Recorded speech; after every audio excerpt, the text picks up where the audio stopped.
Everton di luar dugaan kalah telak dari rekan setimnya Liverpool dengan skor 5-2 pada pekan ke-15 Liga Inggris. Kekalahan itu membuat Everton makin sulit beranjak dari posisi papan bawah, tepatnya peringkat ke-18. Di saat kondisi masih terpuruk dan belum juga pulih dari kekalahan menyakitkan dalam laga derby Merseyside, Everton kedatangan Chelsea.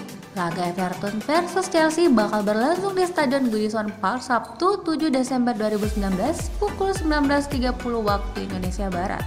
Sementara itu, kondisi sebaliknya justru diperoleh Chelsea yang sukses meraih kemenangan penting saat menjamu Aston Villa di Stadion Stamford Bridge dengan skor 2-1.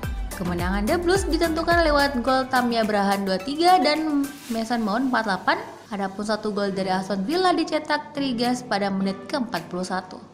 Pada laga itu, Tammy Abraham menjadi bintang dengan ukiran gol dan assist buat timnya.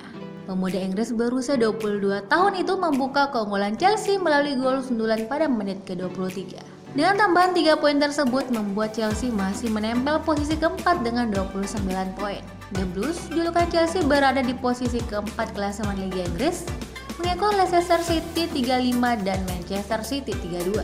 Hanya saja, kabar kurang bagus juga diterima Chelsea karena masih belum diperkuat Ruben Loftus-Cheek. Gelandang muda timnas Inggris ini diprediksi masih belum bisa main karena proses pemulihan cedera hingga tahun baru 2020.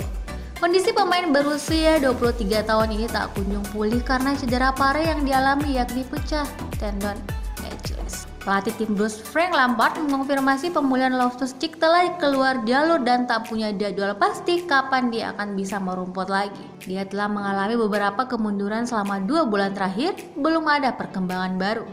Proses penyembuhannya ternyata tidak secepat seperti yang kita inginkan. Bukan karena tidak ada keinginan untuk itu, tandas Lampard seperti dilansir Sunsport. Bagi Ruben, tidak ada yang lebih buruk, tentu saja dia cedera.